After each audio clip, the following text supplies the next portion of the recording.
The millionaire was overcome with guilt. He found his ex-wife unconscious and a boy of about 5 years old trying to protect her with a dirty piece of tarpaulin. If you like stories like this, don't forget to subscribe to this channel. We post every day. Continuing. The December sun in Manchester cut through the crisp morning air as Gabriel Harrison stepped out of his black BMW onto the construction site of his newest venture. At 38, he had built a real estate empire that had transformed entire skylines in the Lancashire capital. Luxury buildings bearing his signature dotted the city like monuments to his success. But this project was special. It would be the largest high-end residential complex in the metropolitan area, erected where once there had been only dereliction. The land still bore scars of the past. At the back of the property, remnants of the old disused landfill created irregular mounds covered in scrub vegetation. Gabriel walked through the reinforced concrete corridors when his engineer pointed to an irregularity on the adjacent land. "Mr. Harrison, we've found some people camped out there in the back. We need to decide how to proceed." Gabriel frowned. Squatters were common on abandoned land, but this area had been isolated for years. He followed the employee through the iron structures until they reached the fence that delimited the property. On the other side, a scene that made him stop mid-stride. A woman lay unconscious on a makeshift mattress made of cardboard and dirty tarpaulins. Beside her, a boy of perhaps 5 years old was trying to shield her from the biting wind with a piece of blue plastic. The child had dark, curly hair and large, frightened eyes fixed on the approaching men. "Don't hurt her," the boy murmured in a hoarse voice. "She's sick." Gabriel jumped the low fence and approached slowly, hands extended in a sign of peace. When he saw the woman's face, the world stopped, even thin, dirty, with purple marks scattered across her arms and tangled brown hair. He recognized her immediately. "My God," he whispered. Cecilia. Cecilia Rivers had worked in his house for 2 years, between the ages of 20 and 22. A young woman from rural Lancashire, daughter of a family of farm workers who had migrated to Manchester in search of opportunities. Gabriel remembered her as a sweet and quiet presence, always efficient, always discreet. He also remembered the glances they exchanged when no one was looking, the fingers that accidentally touched when passing breakfast, the unspoken tension that grew between them each day. And he remembered how she had simply disappeared one autumn morning, leaving only a cold and formal resignation letter.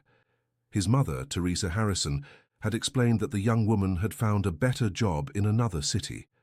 Gabriel had never questioned the story, but he had always wondered if there was something more. Now, 6 years later, Cecilia was there, unconscious and clearly mistreated, with a child who called her mother. "Call an ambulance," Gabriel ordered the engineer, taking off his own jacket to cover Cecilia. Now, at the hospital, while Cecilia was being attended to by doctors, Gabriel remained in the waiting room with the boy. The child had finally accepted a snack and told him his name, John. He spoke with the forced maturity of someone who had grown up too fast, always attentive, always protecting his mother. "She always gets like this when she has nightmares," John explained, swinging his legs in the chair that was too high for him. "She screams the name of a bad woman, Teresa something." Gabriel's blood ran cold.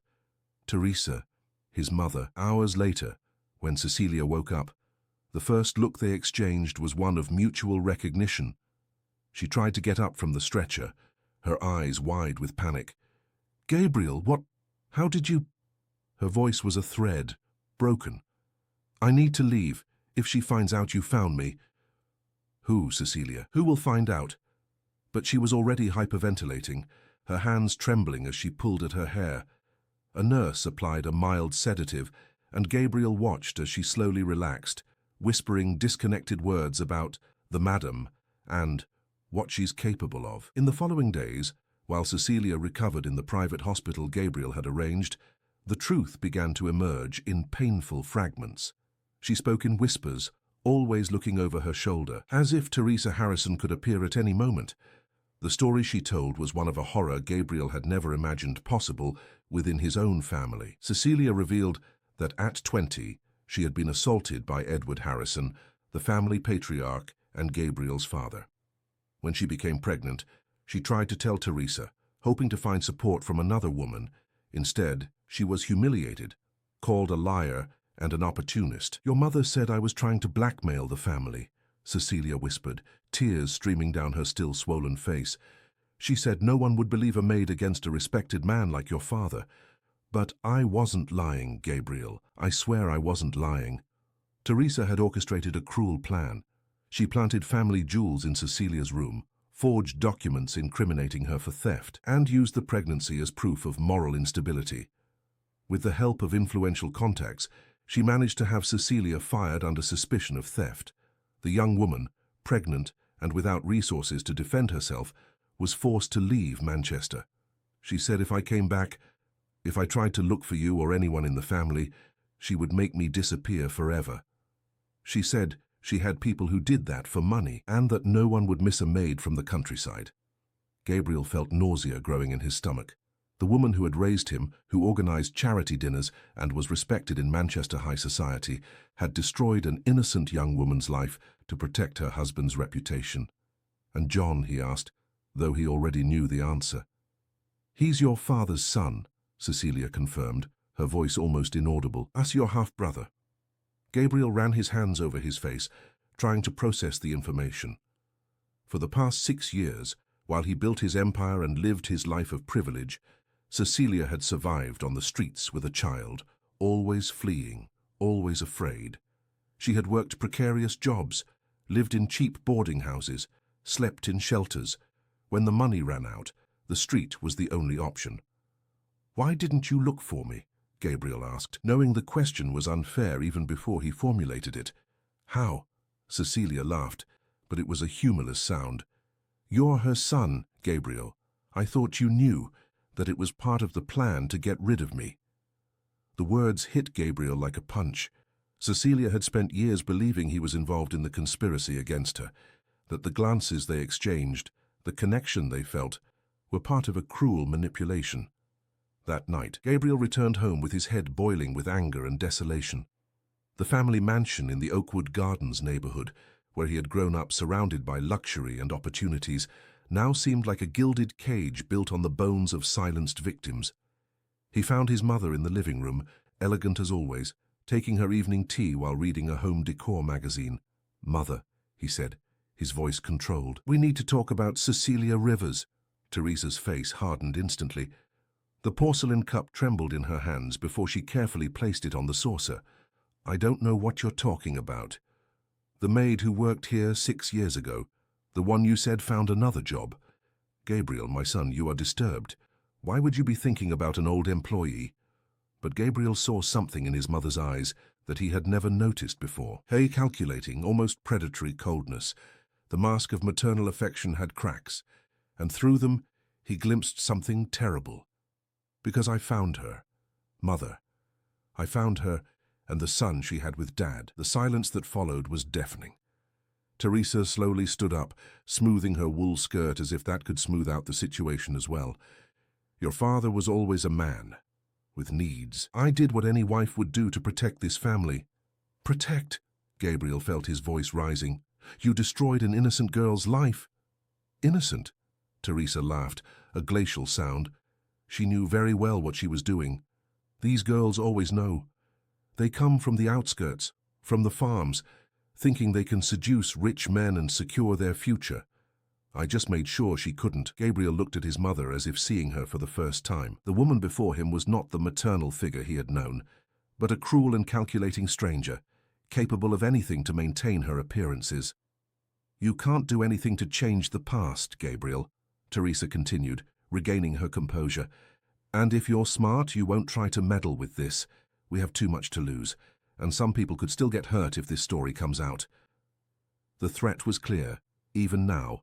Even confronted, Teresa still believed she had control over the situation, but Gabriel had already made his decision. He stood up and walked to the door, stopping only to look one last time at the woman who had raised him. "You're wrong, Mother. I'm going to do much more than meddle with this. I'm going to destroy every lie you've built." And he left, leaving Teresa alone with her expensive porcelains and her rotten secrets, while outside, the truth began to move like an inevitable avalanche. Gabriel didn't sleep that night. He paced the apartment he had bought for himself in central Manchester, far from the family mansion, trying to organize his thoughts and plan his next steps. With each passing hour, more pieces of the puzzle fit together, revealing a pattern of horror that went far beyond what he had imagined. The next morning, he hired the best private detective in the city, a former police detective named Robert Davies, known for his discretion and efficiency. He also contacted his most trusted lawyers, asking them to discreetly investigate any legal irregularities involving his family over the past 20 years. But it was an unexpected call that changed everything. His sister Helen, 2 years younger, called for the first time in almost a year. She had moved to London after a nervous breakdown at 25, cutting almost all ties with the family. Gabriel had always believed the official version: work stress, a need for a change of scenery. Gabriel. Helen's voice was tense, different. I heard you've been asking questions about Dad, about things from the past. Helen, how did you... Mother called me. She's terrified. A long pause. Gabriel, I need to tell you something. Something I should have said a long time ago. They met in a discreet cafe in central London 2 days later. Helen was different, thinner, more serious, with a hardness in her eyes that Gabriel didn't remember seeing before. She told her own story in a low voice, her hands trembling as she held her coffee cup. Helen had also been a victim of her own father, from the age of 13 to 16. When she finally gathered the courage to tell her mother, Teresa had admitted her to a private psychiatric clinic, claiming her daughter was having delusions and disturbed fantasies. It was 6 months of forced medication and therapies that seemed more like psychological torture. She convinced me I was crazy, Helen whispered, tears silently streaming down, that they were false memories, that I had mental problems. When I left there, I almost believed it. I spent years in therapy trying to understand what was real. Gabriel felt physically ill. The family he had known was a complete lie. His parents were not just criminals. They were monsters who had systematically destroyed anyone who threatened their secrets. Helen, and why did you never tell me? Because I thought you knew. The words were identical to Cecilia's. You were the son, the heir. I thought you were part of the system. Together, the siblings began an investigation that revealed the true extent of the family's crimes. Robert Davies uncovered a network of bribery involving doctors, police officers, and judges. Teresa had used her social position and her husband's connections to silence at least 8 women over 2 decades. Some had been forcibly admitted to psychiatric clinics. Others were framed for crimes they did not commit. A young university student who had worked part-time at the family company had committed suicide after being raped by Edward and threatened by Teresa. The medical reports were falsified, the investigation shelved. With each new discovery, Gabriel felt more determined to seek justice, but also more in love with Cecilia. During his daily visits to the hospital, where she was slowly recovering, a new form of love was born between them. No longer the youthful, silent romance of years ago, but something deeper, forged in the fire of truth and shared pain. Cecilia was stronger now, both physically and emotionally. Her natural courage, which Teresa had tried to break, resurfaced each day. She began to speak publicly about her experience, first with the medical team, then with a social worker specializing in gender-based violence. I won't hide anymore, she said one January afternoon, watching John play in the hospital garden. If I stay silent, she wins, and I can't let other women go through what I went through. It was then that Gabriel had the idea that would change everything. He was organizing the launch of the new real estate development, an event that would bring together Manchester's economic and political elite. It would be the perfect stage to expose the truth. With Helen's help and Robert Davies, Gabriel meticulously organized his revenge. They collected evidence, recordings, documents. They found other victims willing to testify. A former employee of the company, who had been fired after reporting harassment, brought with her secret recordings she had made for safety. A doctor from the psychiatric clinic, tormented by guilt, handed over medical records proving the forced admissions. The night of the event arrived. The ballroom of Manchester's most luxurious hotel was filled with businessmen, politicians, journalists, and socialites. Teresa was there, impeccable in her designer black dress, receiving compliments as the respected matriarch everyone believed her to be. Gabriel took the stage as planned, but when he opened his mouth, it wasn't to talk about bricks and mortar. "Ladies and gentlemen," he began, his firm voice echoing through the silent hall. "Today I am not here to talk about real estate. I am here to talk about justice." A confused murmur began to spread through the audience. Teresa, seated in the front row, frowned. "For decades, my family built an empire based on lies, violence, and the silencing of vulnerable women." Gabriel signaled, and Helen stepped onto the stage beside him. "My mother, Teresa Harrison, whom you know as a respected philanthropist, is in fact the leader of a criminal organization that systematically destroyed the lives of at least 8 women." The hall erupted in confused voices. Teresa rose from her chair, her face red with rage. "Gabriel, how dare you shame this family with lies?" "They are not lies, Mother." Gabriel waved again, and Cecilia appeared on stage, followed by other women. "They are witnesses." One by one, the victims of Edward and Teresa Harrison told their stories. Cecilia spoke with a dignity that broke the hearts of everyone present. Helen revealed the abuses she had suffered and the forced admission. Other women brought their own experiences of horror. Gabriel displayed documents, recordings, photographs. He showed the bribes, the forgeries, the threats. With each piece of evidence presented, the case against his family became more irrefutable. Teresa tried to leave the hall, but federal police officers were already positioned at the exits. The operation had been coordinated with the Crown Prosecution Service, which had received copies of all the evidence days earlier. "Teresa Harrison," said the detective, approaching her with handcuffs, "you are under arrest for organized crime, coercion, bribery, identity fraud, and complicity in sexual offenses." The scandal dominated the news for weeks. The hashtag #JusticeForCecilia for Cecilia went viral nationally. Other victims of powerful families began to emerge, inspired by the courage of the women who had publicly exposed themselves. The case became a landmark in the fight against the impunity of the British elite. Gabriel sold all the family properties and used the money for reparations. On the land where he had found Cecilia, he built the Cecilia Rivers Institute, a center for sheltering and professional training for vulnerable women. The old landfill area was transformed into gardens and classrooms, where stories of pain were converted into futures of hope. Teresa was sentenced to 20 years in prison. Edward Diaz, who had died of a heart attack during the investigations, had his memory publicly destroyed. His philanthropic works were revealed as facades for even worse crimes. Months later, on a warm autumn afternoon, Gabriel found Cecilia on the veranda of the institute that bore her name. She was reviewing reports of new cases, her brown hair shining in the sun, her green eyes focused and determined. John played in the garden with other children, their laughter echoing through the space that had once been a scene of despair. "Are you sure about this?" Cecilia asked, when Gabriel knelt before her with a simple but significant engagement ring. "I should have protected you 6 years ago," he replied, his voice choked. "I can't change the past, but I can build a future by your side." Cecilia looked at the man who had risked everything to seek justice, who had destroyed his own family to save other families. She saw in him no longer the privileged son he once was, but a man transformed by truth and shared love. "Yes," she whispered, and he slipped the ring onto her finger. 2 years later, in the same hall where the truth had been revealed, Gabriel and Cecilia married in a simple but moving ceremony.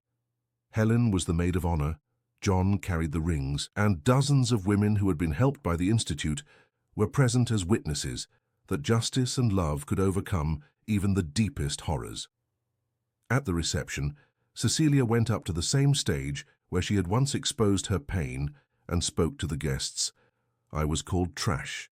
I was humiliated, assaulted, silenced.